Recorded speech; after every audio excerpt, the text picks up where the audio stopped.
என்றோ நடக்கும் சிறு அலட்சிய செயல்கூட பெரிய விரோதியை உருவாக்கிவிடும் என்பதை விளக்கும் எளிய கதை. காந்தார நாட்டு மன்னன் சுபலனின் கடைசி மகன் சகுனி.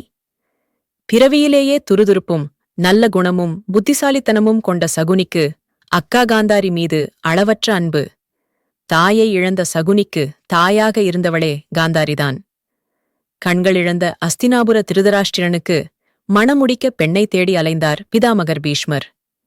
இறுதியாக காந்தார நாட்டின் இளவரசியான காந்தாரியை பெண் கேட்டு அவர்கள் அவைக்குச் சென்றார். கண்ணிழந்த ஓர் அரசனுக்கு பெண் தர காந்தாரியின் தந்தை சுபலன் சிறிதும் விரும்பவில்லை என்றாலும், பெண் தரவில்லை என்றால் பீஷ்மர் காந்தாரத்தையே அழித்து விடுவார் என்ற பயமும் இருந்தது. எனவே ராஜரீதியாக நாட்டின் நலனை உத்தேசித்து காந்தாரியை மணமுடித்துக் கொடுத்தார். கண்ணிழந்த அரசனுக்கு தனது அக்காவை கட்டிக் கொடுத்தது தம்பி சகுனிக்கு பிடிக்கவே இல்லை. எனினும் பீஷ்மர் என்னும் மகாவீரரின் பராக்கிரமத்துக்கு முன்பு காந்தாரம் ஒன்றுமே செய்ய முடியாது என்ற நிலையை எண்ணி வருந்தினார்.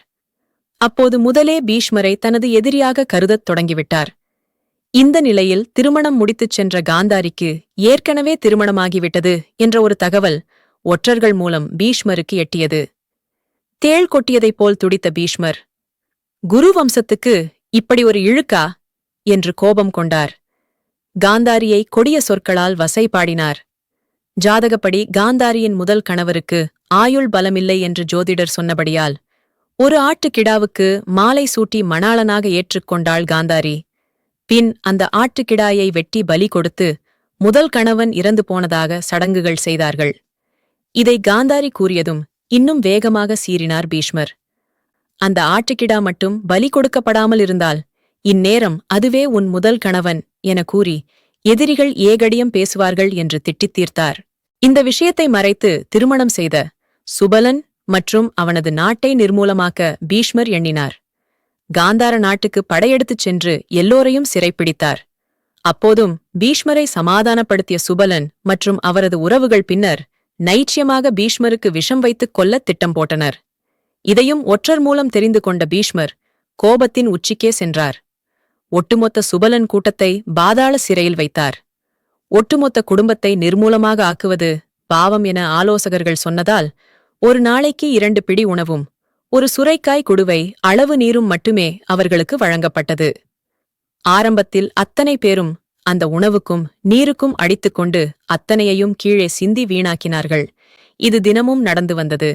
அப்போதுதான் தன் உடன் பிறந்தவர்களையும் உற்றாரையும் நோக்கி சகுனி கூறினான், இந்த உணவை வைத்துக்கொண்டு ஒரே ஒருவர் உயிர் வாழ முடியும். மற்றவர்கள் அதற்காக உயிர்த்தியாகம் செய்துதான் ஆக வேண்டும். அந்தச் செயல் நமக்குள் நடக்குமா என்பதை அறிந்து கொள்ளத்தான் பீஷ்மர் இவ்வாறு செய்கிறார். யார் உயிர் வாழ வேண்டிய நபர் என்று நமக்குள் முடிவு செய்யுங்கள். சிறிது நேர ஆலோசனைக்குப் பிறகு சகுனியின் தந்தை சுபலன், அறிவிற் சிறந்த சகுனியே உயிர் பிழைக்க வேண்டும், அந்த உயிரை பீஷ்மாதிகளின் கூட்டத்தை ஒழிக்கவே பயன்படுத்த வேண்டும் என்று கூறினார்.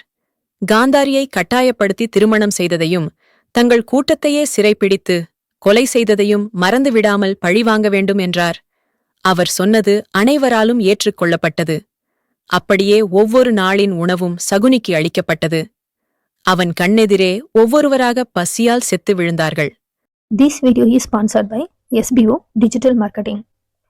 ஸ்கிப் பண்ணாதீங்க, பெரிய தப்பு. தினம் 300 ரூபாய் சம்பாதிக்க அரிய வாய்ப்பு. இன்ஸ்டாகிராம், ஃபேஸ்புக் பயன்படுத்த தெரிந்தால் போதும் content post and content publishing மூலமா தினம் 300 ரூபாய் சம்பாதிக்கலாம். இந்த வேலை செய்ய 5 நிமிடம் போதும். Work training support, group communication support, all language customer live chat support, முக்கியமா சொந்தமா ஒரு பிசினஸ் ஸ்டார்ட் பண்ற அளவுக்கு உங்களால கற்றுக்கொள்ளவும் முடியும், சம்பாதிக்கவும் முடியும். இந்த வேலை வாய்ப்பு வழங்குவது 5 வருடத்திற்கு மேல ரன் ஆகிட்டு இருக்க நம்ம தமிழ்நாட்டு company school of business organisation private limited. மேலும் விவரங்களுக்கு டிஸ்கிரிப்ஷன்ல கொடுத்திருக்க நம்பருக்கு வாட்ஸ்அப் பண்ணுங்க. மனமெங்கும் கோபமும் பழிவாங்கும் உணர்வும் மேலோங்கியது. குருவம்ச கூட்டத்தையே ஒட்டுமொத்தமாக அழிப்பேன் என்று சபதம் செய்தார். இதற்கெல்லாம் உச்சமாக தந்தை சுபலன் மரண அவஸ்தையில் இருந்தபோது சகுனியை அழைத்து அவனின் வலது காலை அடித்து உடைத்தார். சகுனி வலியால் துடித்தபோது, உன் ஒவ்வொரு அசைவின் போதும் இந்த மரணங்களை மறக்கக்கூடாது, பழி பழி என்று அலைய வேண்டும் என்றார் தந்தை.